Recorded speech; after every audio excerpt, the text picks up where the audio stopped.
Good evening and good news. The Banana Slug News. Student cable television's premier motion video news source. We bring you the news because you watch us to see the news. I'm Ryan Andrews. And I'm Andrew Smith.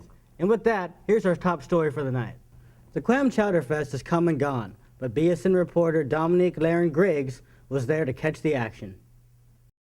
Cooks are creating their own special stews in one or both of the Manhattan and Boston styles.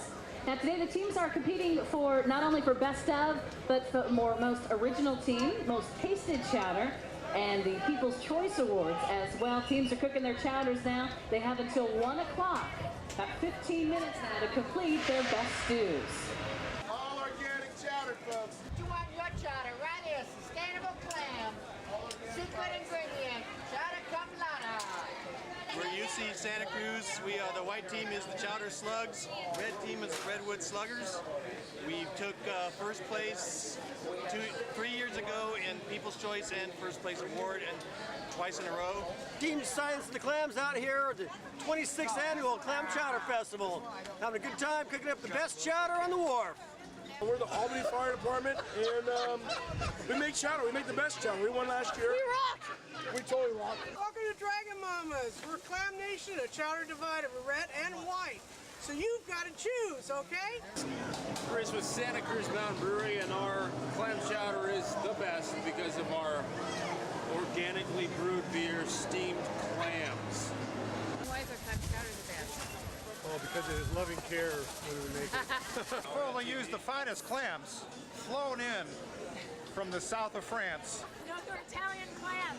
We actually put banana slugs in our chowder. But we have it with linguiça seasoning.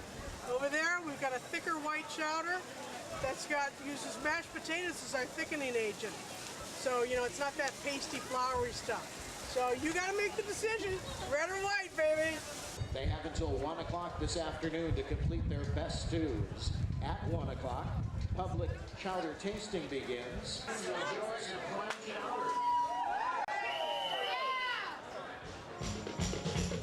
I'm picking up good vibrations. She's giving me the excitations.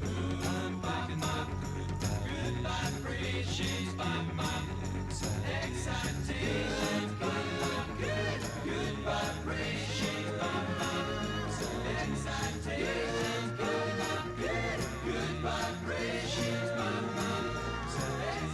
We just like to drink beer, and it's a good excuse to, get away from the house chores. That's what I say. That's it. We just like to hang out here. Rain or shine, it's fun. And I like it a lot. Great. It's good for the community, and it benefits Parks and Rec. So we're hoping not to get blown away this year. It's looking a little gray. We've had some good years in the past, but we're hanging in there. I think there's a lot of great competition out here, and hats off to everybody for coming out here. Once again, thanks for coming out to the Clam Chowder Cook-Off.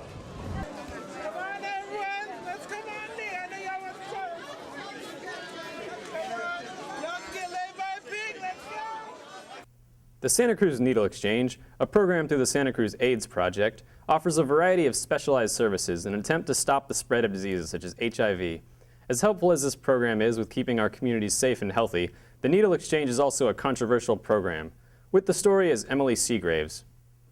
I'm standing outside the drop-in center where Santa Cruz folks can come and receive a variety of services such as HIV testing and needle exchange. Let's go inside for more information.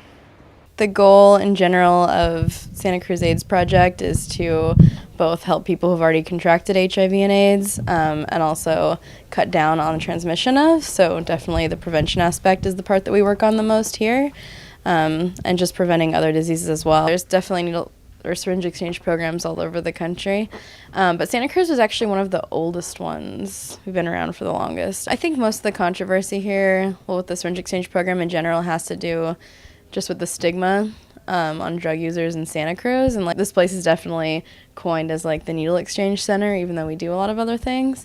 So I think a lot of the controversy just comes from public opinion. The funding comes from many different sources. For the syringes specifically, we have 3 funders. There's a couple foundation grants that we get for needles because we're not allowed to take any money from the state.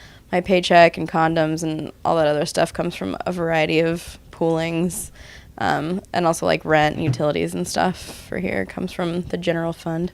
Our services here at the drop-in center are always free. If someone comes in for a syringe exchange, it's always going to be anonymous. When people come in for HIV testing, it's not anonymous, but it is because they have to give their names and whatnot, but it is kept confidential. After getting information directly from the source, we took our questions to the streets in hopes of finding out how the community of Santa Cruz feels about the syringe exchange program.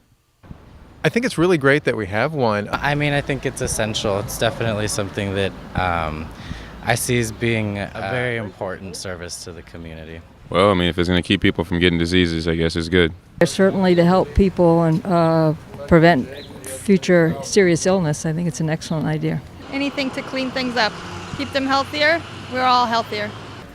I think we could definitely take it a step further even in getting people the resources that they need.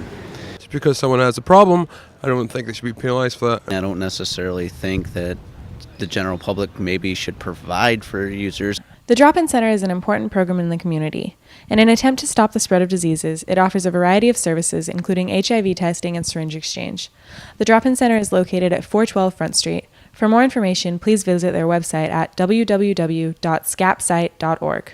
So there you have it. In addition to the people working at the needle exchange, the community of Santa Cruz seems to be very supportive of the fight against the spread of diseases and the services that the needle exchange offers. Back to you in the studio.